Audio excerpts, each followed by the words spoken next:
I recently received a review of my book, Feeling the Flow, and there was something in it that really struck me.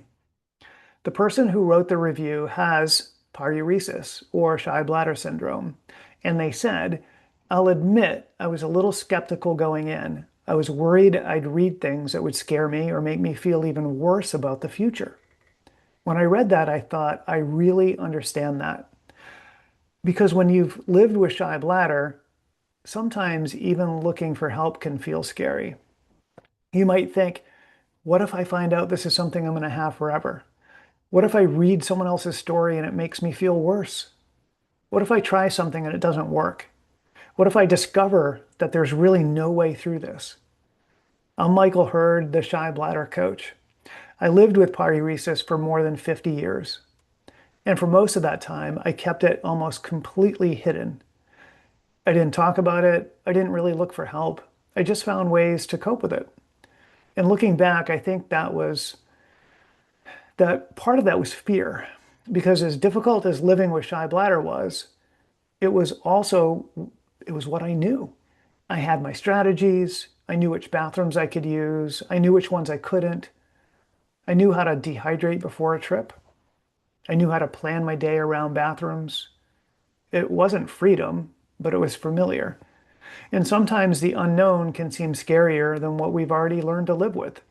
And that's why the next part of this review meant so much to me. The person went on to write, but it turned out to be quite the opposite. They went on to say that the book gave them hope and motivation to work on their shy bladder. And honestly, that's exactly why I wrote it. I didn't write Feeling the Flow because I have some magic answer for shy bladder. And I certainly don't believe that everybody's journey is going to look like mine. I wrote it because for more than 50 years, I believed I was alone. And when I finally reached the point where I said, I want help, I began to discover that I wasn't alone at all.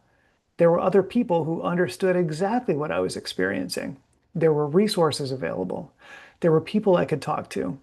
And perhaps most importantly, I started to see that the future I'd imagined for myself wasn't necessarily the future I had to live.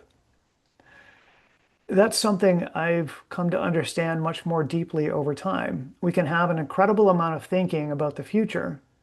What if it never gets better? What if this gets worse? What if I can never travel comfortably? What if I have to live like this forever? The what ifs. And in the moment, these thoughts can feel incredibly real, but they're not the future. They're thoughts about the future. And there's a big difference. Today, I live with a freedom around shy bladder that I honestly never believed was possible for me. That doesn't mean my story will be everybody else's story, but it does mean something important to me. Things can change. So if you're watching this and you're afraid to look for help, or you're afraid of what you might discover, or you've convinced yourself that this is simply how the rest of your life is going to be, I understand.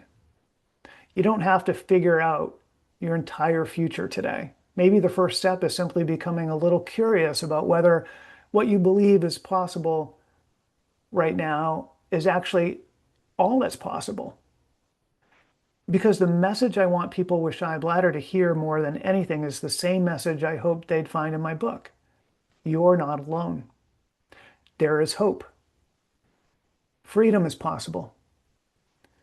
I'm Michael Hurd, the Shy Bladder coach. And if you're living with Shy Bladder Syndrome or paruresis, I hope you'll subscribe to my channel. And you can find more information, videos, resources at michaelrhurd.com. That's michaelrhurd.com. Thanks for watching.